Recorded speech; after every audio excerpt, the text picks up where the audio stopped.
Hello दोस्तों, welcome to horror vibes.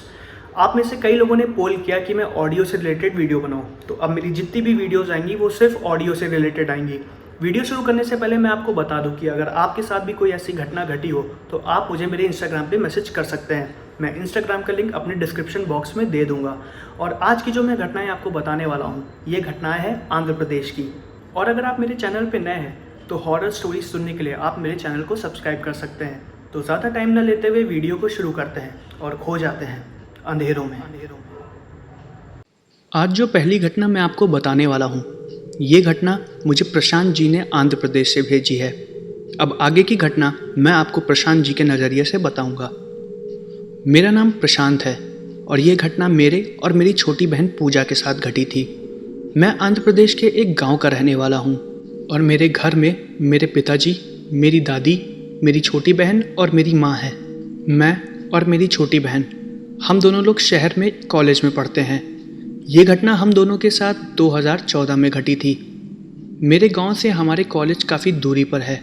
हम रोज़ रोज़ आ जा नहीं सकते हैं, इसलिए हमने अपने कॉलेज में ही एक हॉस्टल लेके रखा है। हम दोनों कॉलेज हॉस्टल में ही रहते हैं। हमारा घर जाना बहुत ही कम हो पाता है क्योंकि कॉलेज में 75% अटेंडेंस के बिना एग्ज़ाम में बैठने नहीं दिया जाता, इसलिए हम जल्दी घर नहीं जा पाते हैं। या ये भी कह सकते हैं कि हम बहुत कम घर जाते हैं। हम दोनों लोग एक ही कॉलेज में हैं। हमारे कॉलेज में कुछ दिनों की छुट्टियां मिली थी, तो मैंने और मेरी बहन ने सोचा कि हम कुछ दिन के लिए अपने गांव हो आए। हमारे घर जाने के लिए एक बस कॉलेज से कुछ दूर पर सुबह 10 बजे मिलती है और वहीं करीब 6 बजे तक हम अपने गांव के पास वाले बस स्टॉप पे पहुंच जाते हैं। हम अगले दिन करीब 10 बजे अपने गांव जाने वाली बस पर बैठ गए और करीब 7 बजे हमारे गांव के बस स्टैंड पे वो बस जाके रुकी। हमारी बस 1 घंटा लेट थी और हमारी बस करेक्ट 7 बजे बस स्टॉप पे पहुंची। हमें काफ़ी लेट हो चुका था। गांव में ज़्यादातर लोग 7 से 8 बजे तक अपना काम ख़त्म करके सोने चले जाते हैं। गांव के बस स्टॉप से हमारा घर करीब 5 किलोमीटर की दूरी पर था। हम दोनों करीब 7 बजे बस स्टॉप से अपने गांव के लिए निकल गए। इतनी रात में हमारे गांव जाने के लिए कोई भी साधन या गाड़ी उस वक्त उपलब्ध नहीं थी, तो हमें पैदल ही घर जाना पड़ा। हमारे घर जाते हुए बहुत ढेर सारे खेत और बड़े बड़े बगीचे मिलते हैं। हम उन बगीचों के अंदर से होके ही अपने घर के लिए जाते हैं। उन बगीचों के जस्ट थोड़ी दूर बाद एक पुलिया पड़ती है। वो एक कच्चा ईंटे का पुल है, काफ़ी पुराना पुल है वो।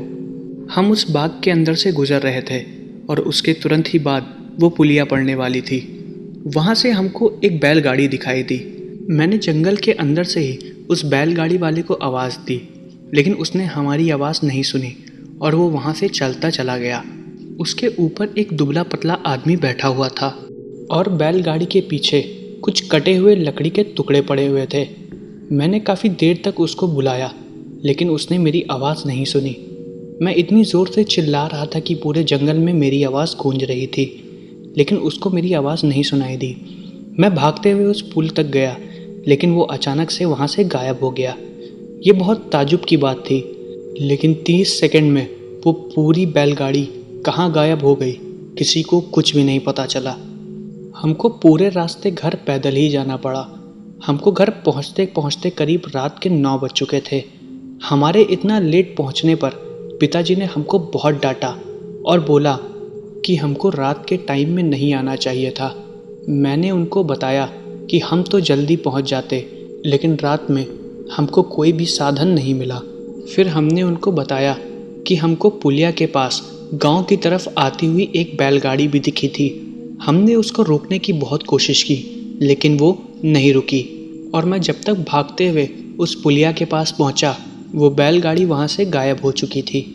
तब मेरे पापा ने मुझसे पूछा कि तुम किसकी बात कर रहे हो? हमारे पूरे गांव में मेरे जानने में बस 3 से 4 लोग के पास ही बैलगाड़ी है, लेकिन मुझको नहीं पता था कि वो कौन था। तभी पापा ने मुझको 1 महीने पहले घटी एक घटना के बारे में बताया। उन्होंने बताया कि 1 महीने पहले एक आदमी रात में उसी पुलिया के पास से अपनी साइकिल से गुजर रहा था। अचानक से उसको बैल के गले में बंधी हुई घंटियों की आवाज़ सुनाई देने लगी।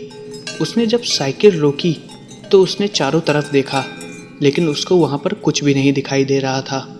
फिर वो दोबारा साइकिल चलाने लगा जैसे ही वो अपनी साइकिल पर बैठा, उसको फिर से उन्हीं घंटियों की आवाज़ सुनाई दी, लेकिन इस बार थोड़ा तेज़। वो अचानक से पीछे घूमा तो उसने देखा कि उसकी तरफ एक बैलगाड़ी दौड़ते हुए आ रही है। वो इतनी तेज़ आ रही थी कि उसको लग रहा था कि वो उसके ऊपर चढ़ जाएगी और उसको मार डालेगी। उसने अपनी साइकिल को बहुत तेज़ी से भगाया और तभी उसको ऐसा लगा कि उसको पीछे से किसी ने टक्कर मारी। वो आदमी पास में ही बने एक पेड़ पे जाके लड़ गया और उसके हाथ और पैर दोनों टूट गए। उसके बेहोश होने से पहले उसने एक बैलगाड़ी को अपनी तरफ आते हुए देखा था, लेकिन फिर वो पलक झपकते ही वहाँ से गायब हो गई। और फिर ऐसे अजीब से हादसे उस पुलिया के पास रात में अक्सर घटते रहे और कुछ लोगों की डर के वजह से उस पुलिया के पास मौत भी हो गई थी। जब मैंने अपने पापा से ये सब पूछा कि ऐसा क्यों होता है, तो उन्होंने बताया कि पहले हादसे के कुछ महीने पहले एक किसान अपनी बैलगाड़ी पर गांव के बगीचे से कुछ लकड़ियां बीन के अपने उस बैलगाड़ी के ऊपर रख के पुलिया के ऊपर से जा रहा था। वो लकड़ियां जिसकी थीं, वो एक गांव का प्रधान था। उसके आदमियों ने उस किसान को रोकने की कोशिश की और उसने बोला कि तुम इन लकड़ियों को नहीं ले जा सकते हो। उस किसान ने उन आदमियों से बोला कि मुझे अपने घर में खाना बनाना है, इसलिए मैं इन लकड़ियों को ले जा रहा हूँ। इसी हाथापाई में उसके एक बैल का पैर फिसल गया और वो किसान अपने दोनों बैलों के साथ और बैलगाड़ी के साथ नीचे पुलिया के नदी में गिर गया। उन लकड़ियों की वजह से बैलगाड़ी का वज़न बहुत ज़्यादा था, तो उसके दोनों बैल और वो किसान उस बैलगाड़ी के नीचे दब के मर गए। जब तक लोगों ने उसको निकालने की कोशिश की, वो सब मर चुके थे। कुछ दिन बाद उस बगीचे के मालिक की एक अजीब तरीके से मौत हो गई, जिसकी लकड़ियाँ वो किसान अपने घर ले जा रहा था। ये सारी बातें जब पापा ने मुझको बताई तो मैं काफ़ी हैरान हो गया था कि मैंने जिस बैलगाड़ी को देखा था वो एक भूतिया बैलगाड़ी थी। फिर मैंने अपने गांव के कुछ दोस्तों से ये सारी बातें बताईं और उनसे पूछा। उन्होंने बोला कि ये सारी बातें झूठ है और गांव के कुछ बुजुर्गों ने ये अफवाह फैलाई है। उन्होंने मुझे ये भी बताया कि ऐसा कुछ भी नहीं है। मैंने और मेरे दोस्तों ने रात के करीब 8 बजे उस पुल पर जाने का एक प्लान बनाया। मेरे दोस्तों ने बोला कि तुम्हें अगर इतना डर लग रहा है तो चलो वहाँ पे भूत को देख के आते हैं। जब उन्होंने ये बात बोली तो मैं काफ़ी डर गया था, लेकिन सबने बोला था कि ये झूठ है, तो मैं उनके साथ जाने के लिए राज़ी हो गया था। मेरे दोस्तों के नाम जितिन और मोहन है। हम तीनों लोग रात में तफरी करने के लिए उस पुलिया के पास जा रहे थे। जितिन के पास एक मोटरसाइकिल थी, तो हम तीनों लोग उसकी मोटरसाइकिल पर बैठ के चले गए। करीब 2 किलोमीटर तक मोटरसाइकिल चलाने के बाद हमको वो पुलिया दिखाई देने लगी। जितिन ने पुलिया से कुछ दूर पहले ही मोटरसाइकिल को रोक दिया और मोहन से बोला कि मैं तुमसे कुछ रुपयों की शर्त लगाता हूँ, तुम उस पूरी पुलिया को पार करके जाओ और दोबारा यहाँ पार करके आओ। अगर तुमने ये चीज़ कर ली तो मैं तुम्हें कुछ पैसे दूंगा। मोहन इस बात पे राज़ी हो गया, हालांकि वो बहुत घबरा रहा था। मोहन और जितिन इन दोनों को ये सारी बातें अंधविश्वास लग रही थी, लेकिन मुझे बहुत डर लग रहा था। जितिन की बातें मान के मोहन उस पुलिया के पास अकेले चला गया। मैं और जितिन वहाँ से दूर खड़े होके उसको देख रहे थे। वो थोड़ी दूर तक जल्दी जल्दी गया और फिर अचानक से रुक गया। वो फिर अपने कदम धीरे धीरे बढ़ाने लगा। हमने पुलिया से उसको जाते हुए देखा। वो काफ़ी डरते हुए जा रहा था। हमने देखा कि उसने पूरी पुलिया को पार कर लिया, लेकिन वो वापस लौट के नहीं आया। हम करीब 20 मिनट तक वहीं पर खड़े होकर उसका इंतज़ार कर रहे थे, लेकिन मोहन लौट के नहीं आया। जब मैंने जितिन को बोला कि यार मुझे कुछ अजीब लग रहा है, तो मैं और जितिन हम दोनों लोग जाके उसको ढूंढने लगे। अब मोहन को भी हल्का हल्का डर लगने लगा था। हम दोनों लोग धीरे धीरे पुलिया पे गाड़ी चला रहे थे। हम मोहन को आवाज़ दे रहे थे, लेकिन उसकी हमें कोई भी आवाज़ सुनाई नहीं दे रही थी। हमने काफ़ी देर तक उसको ढूंढा, लेकिन हमें उसका कुछ भी पता नहीं चला। कुछ देर बाद हमें मोहन की चिल्लाने की आवाज़ आई। वो आवाज़ पुल के नीचे से आ रही थी। हमने जब पुल के ऊपर से नीचे की तरफ देखा तो हमने देखा कि मोहन नीचे साइड में गिरा पड़ा हुआ है और उसके हाथ और पैरों में चोट लगी हुई है। उसका हाथ बहुत बुरी तरीके से टूट चुका था और उसके माथे पे चोट आई थी। हम उसको उठा के गांव के पास वाले वैद्य के पास ले गए। जब हम उसको उठा के डॉक्टर के पास ले जा रहे थे, तब उसने बताया कि जब उसने पुल को पूरा पार कर लिया उसके बाद वो वापस आने लगा। वापस आते ही उसको पुल के नीचे से किसी के चिल्लाने की आवाज़ आने लगी। वो आवाज़ दर्द में चिल्ला रही थी। जब उसने पुल के नीचे देखा तो वहाँ पर कोई भी नहीं था। अचानक से उसको बैल की घंटी की आवाज़ सुनाई दी। वो आवाज़ सुन के वो जैसे ही पीछे घूमने वाला था उसको ऐसा लगा कि जैसे उसको किसी ने पुल से धक्का मारा हो और वो नीचे गिर गया। जब मोहन ने हमको ये सारी बातें बताई तो हमें उसकी बात पे विश्वास नहीं हो रहा था, लेकिन उसकी हालत देखते हुए हमें उस पर विश्वास करना ज़रूरी समझा। धीरे धीरे ये पूरी बात गांव में आग की तरफ फैल गई। फिर मेरी गांव की तरफ आती हुई उस पुलिया से रात के टाइम कोई भी नहीं गुजरता है और हमेशा हम लोग दूसरे रास्ते को लेके अपने गांव की तरफ जाते हैं और उस रास्ते को सब भूतिया रास्ता बोलते हैं। ये थी पहली घटना। अब मैं आपको दूसरी घटना बताने वाला हूँ। ये घटना मुझे आंध्र प्रदेश से सरिता जी ने भेजी है। अब आगे की घटना मैं आपको सरिता जी के पॉइंट ऑफ व्यू से बताऊंगा। मेरा नाम सरिता है और मेरी उम्र करीब 18 साल की है। मैं आंध्र प्रदेश के एक गांव की रहने वाली हूँ। ये घटना मेरे घर में 2011 में घटी थी। तब मैं काफ़ी छोटी थी। मेरे यहाँ एक दिन मेरी दादी की एक नॉर्मल बीमारी की वजह से मौत हो गई। उनकी अचानक से हुई मौत ने सबको बहुत ही ज़्यादा हैरान और परेशान कर दिया। हाँ, उनकी एज तो काफ़ी हो गई थी, लेकिन उनको कभी ज़्यादा कोई बीमारी नहीं रहती थी। पर एक छोटे से ज़ुकाम की वजह से उनकी मौत हो जाना हम सब के लिए एक बहुत ही ताज्जुब की बात थी।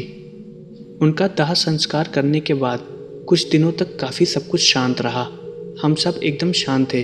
फिर जैसे जैसे समय बीतता गया हम सब अपने अपने काम में लग गए और हमारी ज़िंदगी नॉर्मल हो गई। दादी का कमरा उनके जाने के बाद से बंद था। उस कमरे को करीब 1 या 1.5 महीने से खोला नहीं गया था।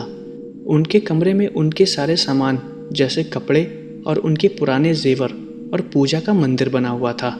मेरे पिताजी और मैं उनको याद करते रहते हैं। रात में उनकी अक्सर हम लोग बातें भी किया करते थे। एक दिन पापा ने मुझको बोला कि दादी के जाने के बाद से हमने उनका कमरा खोला तक नहीं है। हमें उनका कमरा खोलना चाहिए और साफ़ सफाई कर देनी चाहिए। मैंने बोला ठीक है, और हम फिर उनके कमरे को खोलने लगे। इतना दिन बंद होने की वजह से वो कमरा अंदर से काफ़ी गंदा हो चुका था।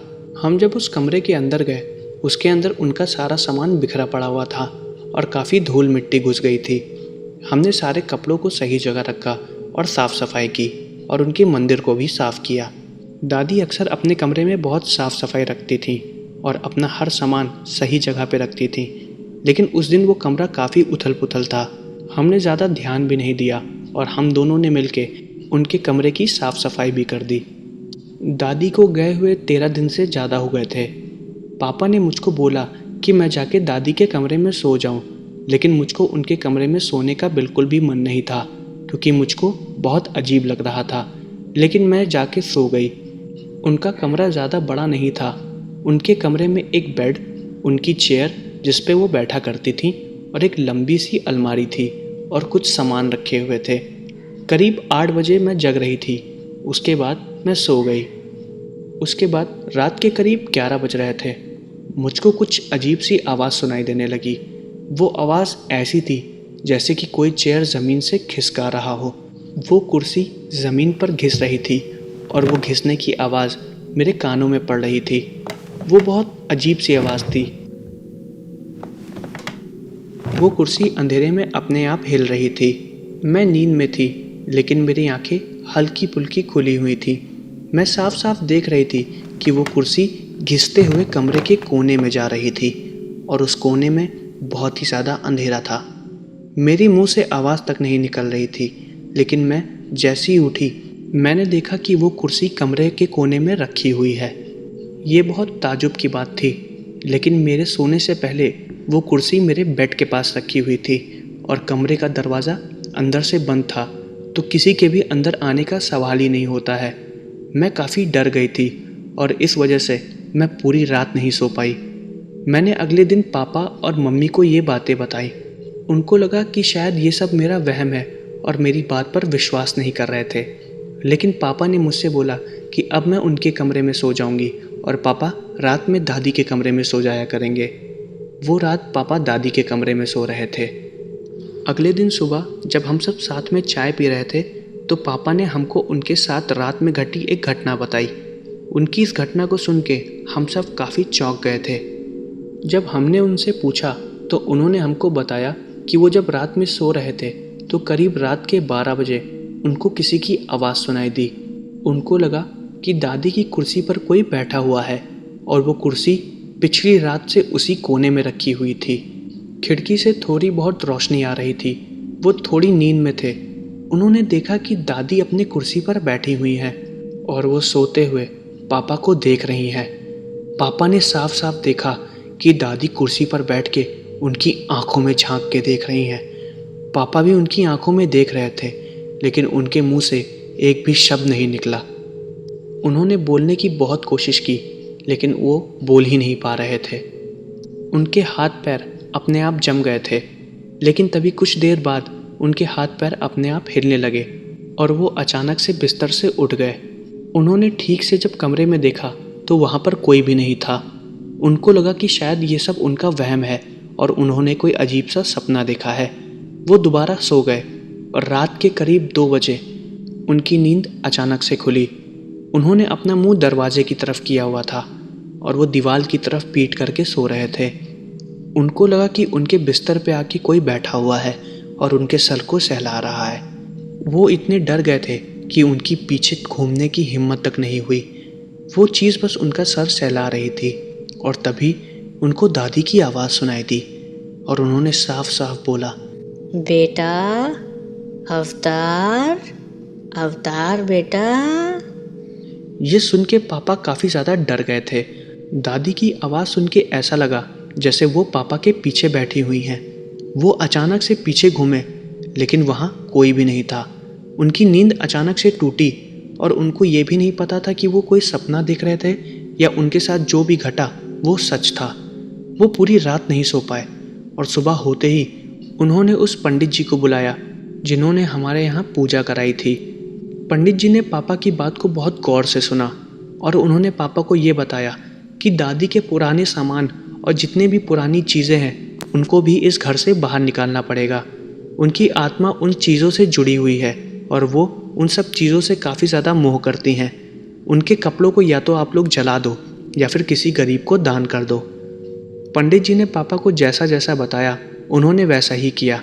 उन्होंने दादी के कुछ कपड़े जला दिए और कुछ कपड़े उन्होंने दान कर दिए। उन्होंने दादी का पूरा कमरा खाली कर दिया। इसके बाद से ऐसी कोई भी हरकत हमारे घर में नहीं हुई, लेकिन मैं आज भी दादी के कमरे में सोने से डरती हूँ और पापा उस कमरे में कभी नहीं जाते हैं। तो दोस्तों, ये थी 2 घटनाएं। अगर आपको वीडियो पसंद आई है तो प्लीज़ आप वीडियो को लाइक और कमेंट करके बताइएगा कि वीडियो कैसी लगी। और अगर आपको वीडियो अच्छी लगी तो आप मेरे चैनल को सब्सक्राइब भी कर सकते हैं। मिलते हैं अगले वीडियो में।